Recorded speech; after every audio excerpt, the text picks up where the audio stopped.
বিশ্ব রাজনীতিতে রাশিয়া বরাবরই এক আনপ্রেডিক্টেবল খেলোয়াড়, কিন্তু এবার পুতিন এমন কিছু দেখিয়েছেন যা দেখে বিশ্বের বাঘা বাঘা দেশগুলোরও গলার পানি শুকিয়ে গেছে।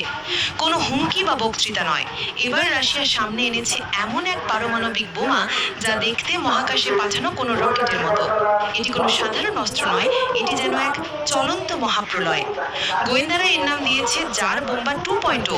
বলা হচ্ছে এটি হতে পারে মানব ইতিহাসের সবচেয়ে শক্তিশালী পারমাণবিক বোমা, যা হিরোশিমায় ফেলা বোমার চেয়েও প্রায় ৮,০০০ গুণ বেশি শক্তিশালী। এর এক আঘাতেই নাকি ৩-৪টি ছোট দেশ মানচিত্র থেকে পুরোপুরি মুছে যেতে পারে। যদি তুলনা করা হয়, ১৯৪৫ সালে হিরোশিমায় ফেলা বোমাটির ক্ষমতা ছিল মাত্র ১৫ কিলোটন।